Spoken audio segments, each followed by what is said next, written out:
Alors maintenant qu'on vient d'importer un fichier audio dans DP, ce qu'on va faire, c'est qu'on va continuer à élaborer notre projet.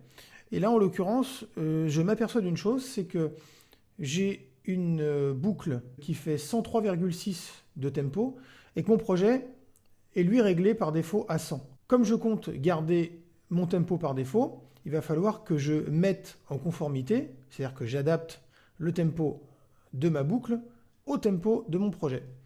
Alors, DP permet justement de pouvoir jongler avec le tempo d'éléments audio et MIDI.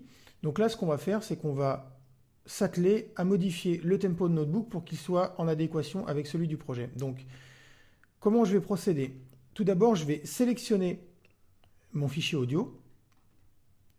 Je vais me mettre dans l'onglet séquence pour voir mon fichier un peu plus en détail.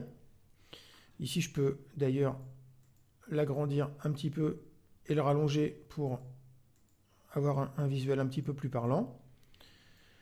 Et ce que je vais faire, c'est que dans un premier temps, dans DP, on va tout d'abord analyser le tempo de la boucle pour en avoir une représentation précise. C'est-à-dire que même si là, il m'indique qu'on est à 103,6, je vais quand même demander à DP d'en faire une analyse précise pour que lui puisse travailler sur une information qui soit tangible. Donc pour ce faire, ce que je vais faire, je vais aller dans le menu audio, je vais aller dans Sound Beat Tempo et je fais glisser ma souris jusqu'à l'option Set Sound Beat Tempo. J'ai une petite fenêtre qui apparaît. Ici, je sais que ma boucle va faire 2 mesures. En l'écoutant, je me suis aperçu tout à l'heure que j'avais 8 ans. Ici, j'ai ma boucle qui démarre avec cette valeur, qui se termine à cette valeur et qui est d'une durée de 8 ans.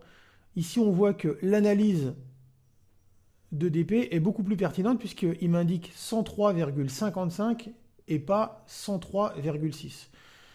D'ailleurs, vous allez voir que en cliquant sur OK, là il ne se passe rien, mais en fait, en tâche de fond, DP a fait l'analyse du fichier, l'a gardé en mémoire, et si je retourne dans Audio et je fais ajuster le sound beat, c'est-à-dire mon fichier audio, au tempo de ma séquence, donc au tempo de mon projet, on va voir que, hop, mon fichier audio a été rallongé, et c'est vraiment calé aux bornes que je lui avais indiquées dans la fenêtre précédente, qui me permettait d'ajuster le tempo, c'est-à-dire que ma boucle commençait ici et se terminait là.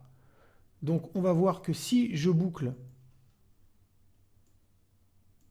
avec mes deux locateurs ici, c'est-à-dire mon point de démarrage et mon point de fin de ma boucle, ici j'ai appuyé sur le bouton cycle qui en fait me permet de boucler à l'infini ma boucle, c'est-à-dire qu'elle soit en lecture continue. Vous allez voir que le bouclage est parfait.